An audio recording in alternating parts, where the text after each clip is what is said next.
right, folks. Welcome back to Talkin Badgers, and we're sitting here today because spring practice begins later this week. And after one of the worst seasons in recent memory, Wisconsin football is having to hit the reset button here. This program has a long way to go after missing a bowl game for the first time in over 2 decades. But Luke Fickell and his revamped coaching staff had 15 practices to lay the groundwork for a much needed turnaround. And let me tell you, this roster looks very different.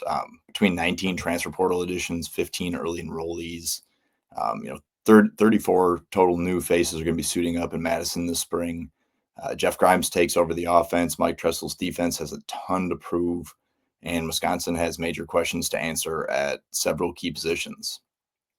We're jam-packed today, breaking down all the biggest spring storylines, the new quarterbacks, offensive line battles, revamped defensive front as a whole, and whether or not this team can finally learn how to close games. We got plenty to get into, so let's just dive in. So spring practice storyline number one for me, and I think you can kind of blend these two together, is just the new quarterback room. Complete overhaul. You bring in Billy Edwards Jr. as your headliner, handpicked to come in and run Jeff Grimes' offense. After a pretty successful season at Maryland, third in the Big Ten in passing yards, 15 touchdowns, 9 interceptions.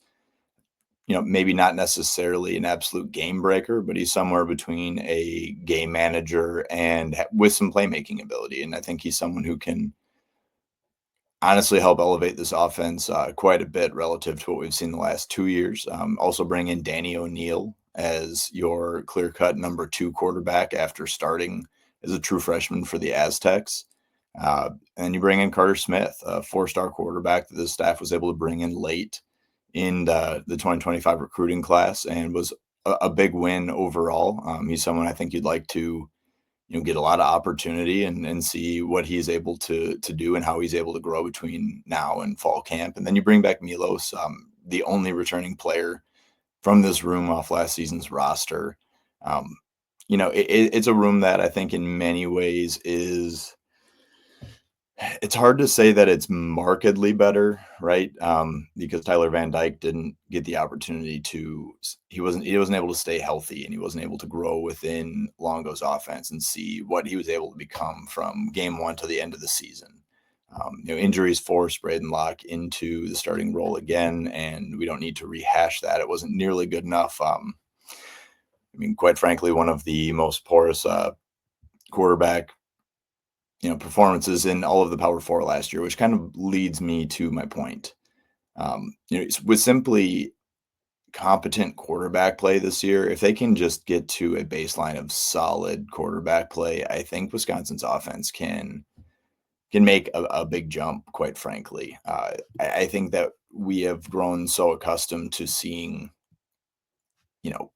efficient offenses that simply by having a quarterback, like Billy Edwards Jr., who can come in, who has experience, who's got it done in the Big Ten, I think he requires a lot less projection, perhaps, than maybe we've had to in the past with like a Mordecai coming up from a lower level, or even Van Dyke coming off of some injuries and an up and down season at Miami. Billy Edwards is simply improving his situation. He played behind one of the worst offensive lines in all of Power Four last year. He didn't exactly have a run game to lean on either. He led the Big Ten in pass attempts with 420. That he played for a bad offense, and I think that there are enough playmakers on this roster. Between we'll get to some of them, I guess, in a little bit, but Vinny Anthony, Trech Kahuna, you bring in Tanner Koziel, you have some talented running backs. More importantly for him, though, is going to be, he's going to play behind a competent, and even quality offensive line that, again, we're going to touch on in a little bit here. But the hope is that those combination of things is going to lead to Wisconsin being markedly better on that side of the ball. And I don't think that that's all that big of a leap to take when ultimately you're considering just how bad they've been. I think that somehow gets lost in the shuffle in all of this. Billy Edwards Jr. is somebody who I won't say high hopes for, as I don't think that's fair. I don't think that Billy Edwards Jr. is going to come into Wisconsin, light the world on fire. I do think it's a really favorable offensive system, for him. But let's just look at what we have dealt with under Phil Long over the last 2 years. They averaged 22.5 points in his first season and 22.6 points per game last year. That's the program's worst back-to-back season since 1991-92.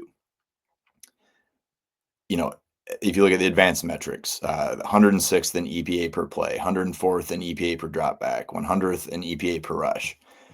All of those are categories that I think the stability of having someone like Billy Edwards back there, who is a gamer. This is a guy who does add that running element. He's not, a true dual threat, but he is also maybe more of that Tanner Mordecai mold where, things break down. He can extend plays, make plays outside the pocket, pick up extra yards with his legs when it's there. The occasional designed runs. He's a threat in the red zone as a runner.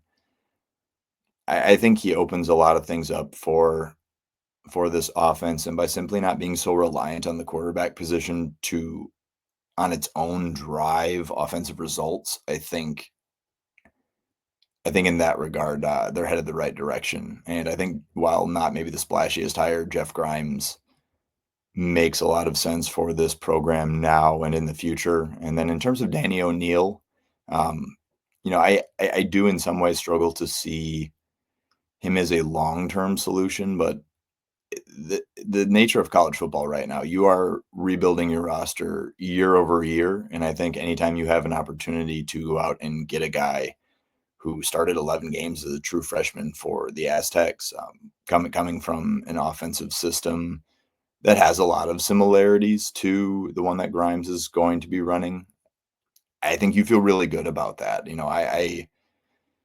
Yeah, the stature, obviously, there's some question marks there, especially after what we watched with Braden Locke. People are going to be more hesitant to you know, buy into the build a little bit. But I think that he has enough athleticism to be more of a threat than like a Braden Locke was. And if he's forced into action, and Wisconsin backup quarterbacks often are, I think you have to feel pretty decent about his odds of giving you a fighting chance in those games. And with how tough the schedule is, I really think that's all the more you can ask for. I think another piece that brings me some optimism surrounding this room is just the fact that Kenny Guyton is now going to be the full-time quarterbacks coach. While he's making that transition from receivers coach, I think it doesn't take very long, just watching and talking to Kenny Guyton, to know that like this guy is very passionate about what it is he does. He's incredibly, honored to be working with the quarterback room, and just having somebody whose full-time responsibility it is to work with the most important position in football and help develop these kids, I think is going to go a really, really long way. And, hopefully down the road will lead to us finally being able to kind of develop an internal option, which I think is obviously the long-term goal. Spring storyline number 2 that I'm going to be keeping an eye on, and it certainly isn't going to be decided. I think all of these categories, I guess, come with the caveat that none of this will be decided in spring. But again, laying the foundation for the answers for fall camp is who is going to be competing for the starting right guard spot, and how does the 2 deep shake out as a whole. So this team brings back 3 starters. I think that was one of the just really positive developments of this offseason, was just getting Jake Renfro and Riley Mullman back. I mean, Riley Mullman had an extra year of eligibility, but the NFL was on the table. He chooses to come back. Jake Renfro utilizes that extra year of eligibility, and suddenly you have way less gaps that need to be filled. I think that you looked at this roster the end of last year, and it was fair to question at times, how many of these spots we're going to have to fill, how ready are some of these younger players going to have to be? And the answer, thankfully, is, not immediately. So you look from left to right, you lose Jack Nelson, but you have the heir apparent and Kevin Haywood sitting there waiting in the wings. Joe Brunner returns at left guard. I think he did a lot of nice things. Has potential to be a really quality player for this program. Jake Renfro is back. Right guard spot, open, but I think tentatively you see JP Benshaw start there in spring, and then get pushed, which we'll get into some of who those candidates might be, and then Riley Mullman.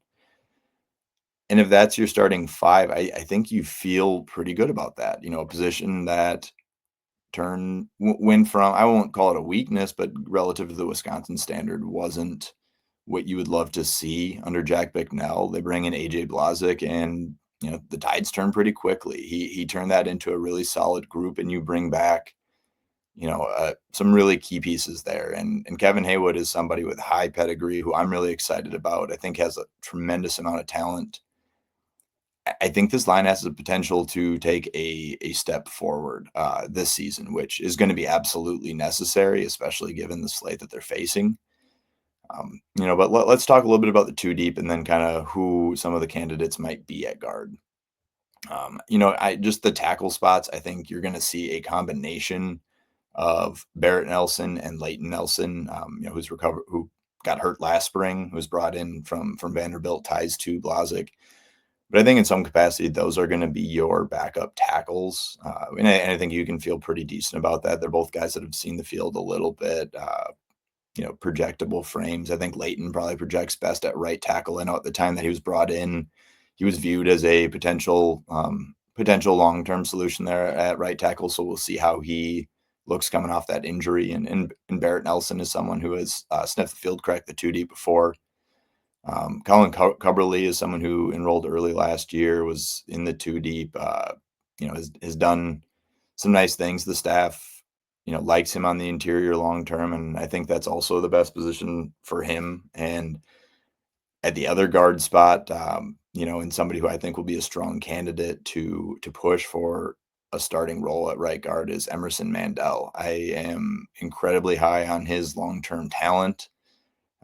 This is a guy who didn't really have any pass protection experience coming out of high school and still kind of managed to find his way into, the two deep. While he was not really in a spot where if they were, having to force someone off the bench, he wasn't going to be called upon real early. Still think it's noteworthy. And the staff has spoke glowingly about his work ethic. And I think Emerson Mandel is someone who I would, love to see truly competing for that right guard spot. And if he does, I think that would be a really positive development, just given it's only year two for him and that he's been able to kind of work with Blazik and maybe didn't come in, while he didn't have the experience, didn't really necessarily come in with any bad habits either, which I think sometimes can be a positive. And then at center, I would project Kerry Kadenko. He's back. He was the backup center last year. Blazik, spoke pretty highly of him, his knowledge, of all of the assignments, and he's a veteran, and ultimately I think that's a really good thing for Ryan Corey, who the staff potentially sees as a long-term option at center, where if you see Corey step in and go out and simply just earn that, the backup center role, then I think you have to feel pretty good that he's trending the right direction to become that guy, maybe as early as next season. A few other guys, obviously they bring back Derek Jensen, Joey Okla, you got Michael Reski in here, Nolan Davenport. Hardy Watts is a tremendously talented player that I feel like I wouldn't be stunned if I heard that he was showing some flashes, if I, saw in practice that he got worked in on occasion with the twos. He's got to add a little bit of size yet, but I think the raw talent is absolutely there. So I guess right guard to me probably is going to come down to some combination of JP Benshaw competing with, I'm sure they'll rotate in Cubberly, Mandel. You got to find out where everyone's best long-term position is going to be. But I think that having 4 of the 5 spots spoken for going into spring is an excellent starting point. Spring storyline number 3 that I'm going to be kind of paying attention to is maybe not a massive one, but really just how does this receiver room shake out? And, with a clean slate, with a new receivers coach and a new offense altogether, who's going to claim the other starting role opposite of Vinny Anthony? So you bring back Vinny. The Wisconsin did a lot behind the scenes to retain his services. Obviously had a breakout year, team high 672 receiving yards. 17.2 yards a reception. He was the vertical threat that this offense, for as broken as it was, he really honestly was one of the lone bright spots that took a step forward last year. And so retaining him and kind of having him on that outside, he's someone who you get the ball in his hands and he puts his foot in the dirt and moves forward. And I just love that about Vinny. And I do think that there's room, for him to grow, and especially in a Grimes offense where, it's going to be really predicated on taking some of those calculated shots downfield off play action. Vinny makes a ton of sense as for this offense. So Vinny's a great starting point. Obviously, Tretch is back, going to be starting in the slot. I think there's a lot of room for him to grow. For as dynamic as he can be, he was not always, in the right spot at the right time. And so I think maybe in a Grimes offense that's less read and react compared to Longo's, where it's going to be more like this is your assignment. I think that's going to be positive for Tretch. I think it's going to give him a little bit of structure and allow him to get more touches. Grimes is also someone who, is not afraid to send guys in motion, utilize them on end arounds, different creative ways to get the ball in his playmakers' hands. And so I think that Tretch is in a position to have, a lot bigger role, make a greater impact on the offense as a whole, which is a positive. And then, who's just going to step up and take that other starting spot? They brought in Jaden Ballard from Ohio State, kind of, former high pedigree guy, absolute burner. Mark Hamper is, a young piece that the staff is really high on, who's got some years to develop.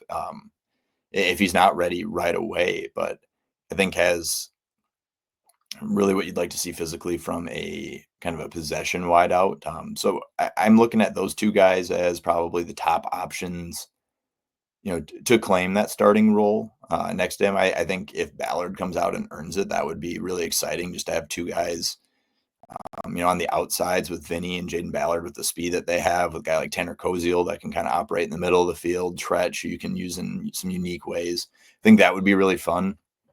But Mark Hamper is really physical and somebody who I think also would add a really unique element to this offense. And so some quality options there. I think to kind of fill out your two deep, I would assume Kyan Barry Johnson, who had dealt with some maturity issues last year, obviously is going to be a strong candidate to back up in the slot. Tyrell Henry is someone who, well, admittedly, I don't know how much I see him contributing on the field. I think it's notable that Kenny Guyton kind of mentioned him as someone having a strong offseason.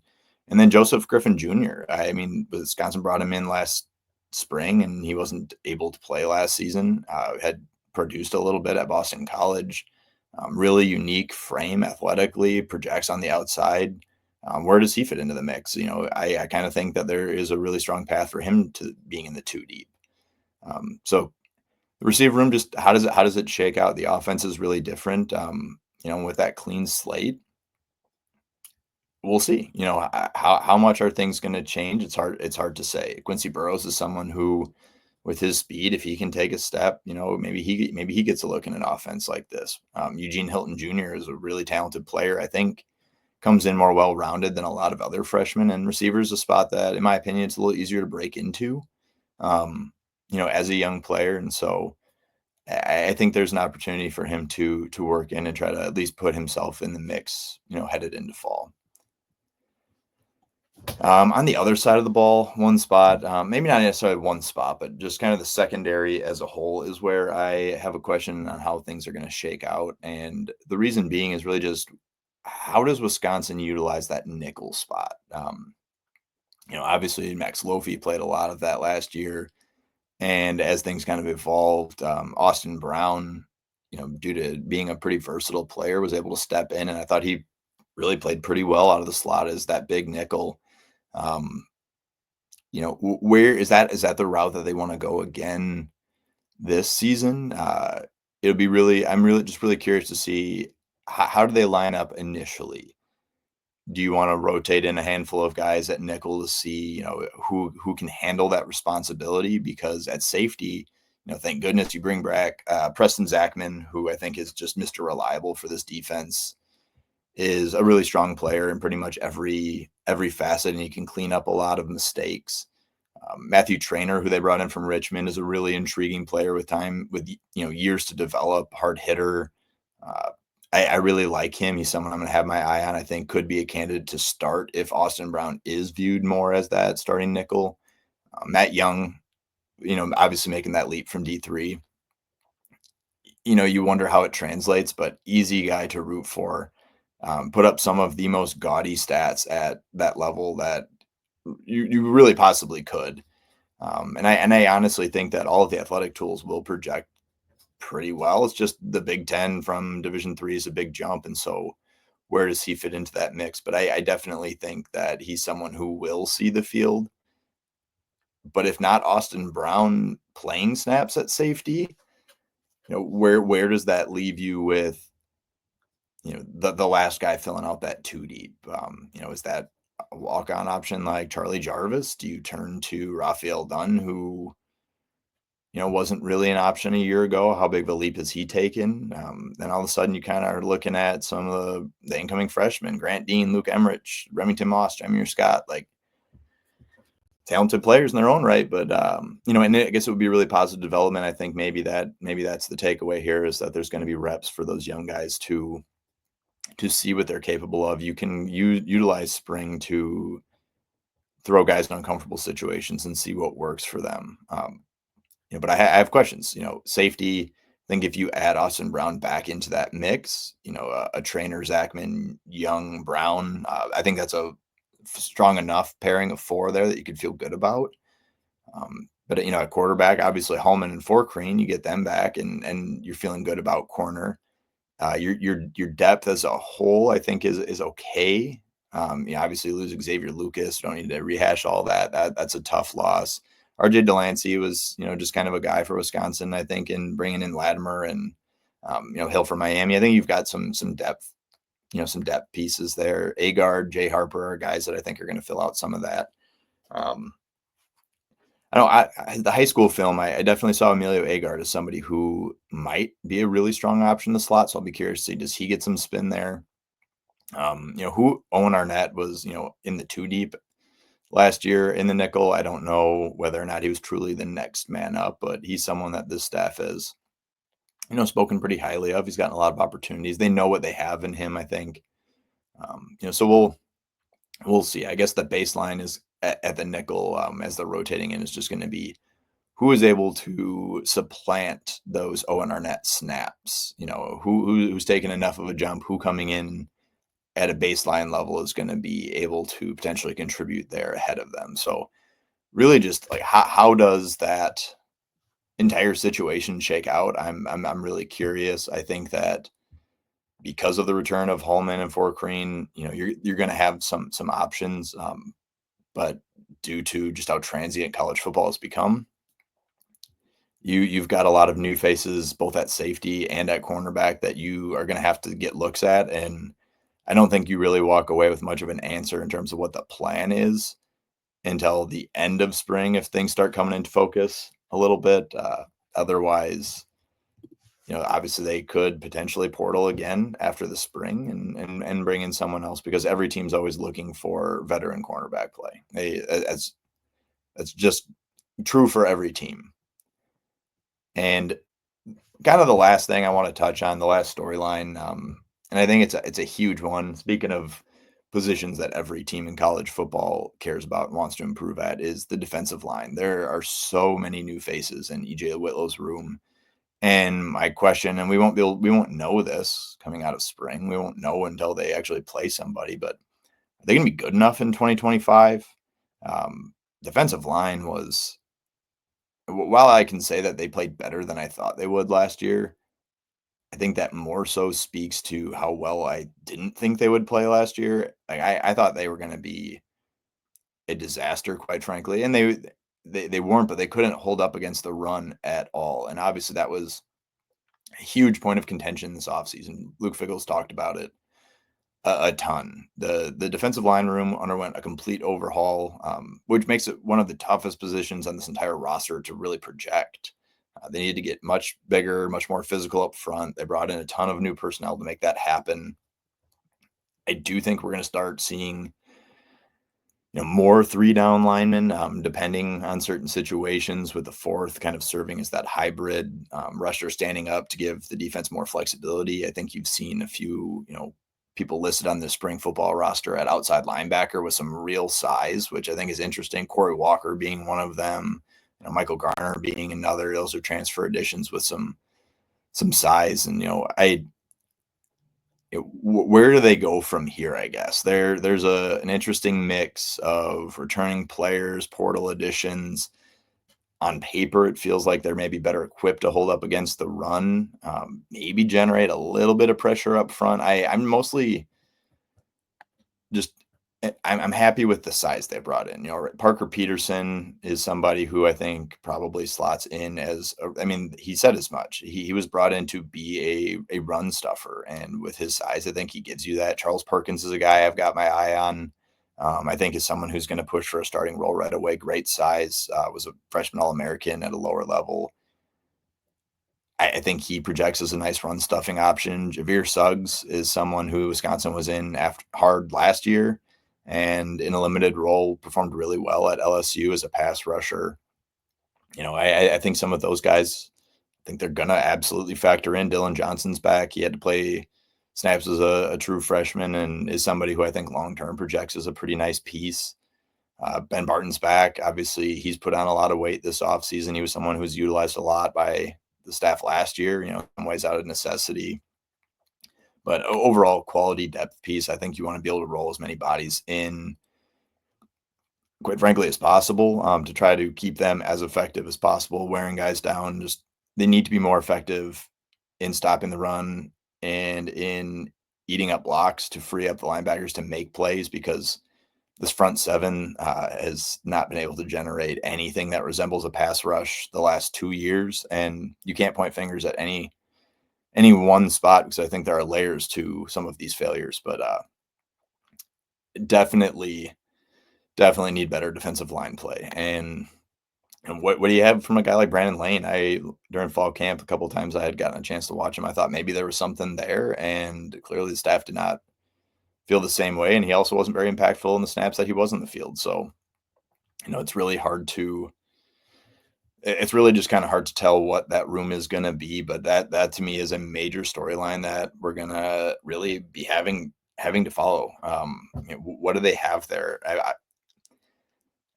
The outside linebacker room, I think the scheme as a whole, like, let's just end on that note, I guess. Mike Tressel and the defensive scheme as a whole had to make some changes. What those changes are remain to be seen. But he enters this year pretty firmly on the hot seat. I mean, the defense regressed pretty much across the board in every meaningful way after allocating a lot of resources there out of the transfer portal last year, and I thought that was pretty telling. So where do they go from here? They've made an effort to get a lot bigger. I think that is a good start. But the staff has a long way to go to prove, I think, to really just win over this fan base, to show that they are the right people for the job. They're not in over their head. That given the resources they have, I can acknowledge college football isn't an even playing field, and that's why you want to show them a certain amount of grace in all of this. But you also want to be able to walk away feeling like they are able to evaluate and bring in the right players, that they're not just name hunting, because they've had some hits in the portal, but I feel like they've also had a ton of misses, and you can't be overly reliant on the transfer portal. We've learned this. Most people in the portal are just guys, that for one reason or another didn't have an opportunity where they were. And there's just no perfect player available in the transfer portal. So I don't think you want to become overly reliant on that being a core piece of building a program. And I don't know. I guess we'll get out of here on that note. Have the opportunity to check out practice coming up here pretty soon. I'm looking forward to that. Sure, follow along with our work over at Badger Notes and over at Athlon. Make sure to follow my guys. If you haven't already, subscribe to the YouTube channel. I'm going to try to make these videos both, individually and, as we sit down and talk with the boys, roundtable style, a little bit more of a regular production. We've gotten a lot of good feedback from you guys. Appreciate all of you very much. We'll circle back here probably later in the week while I sit down with the boys and catch you back here next week in on Wisconsin.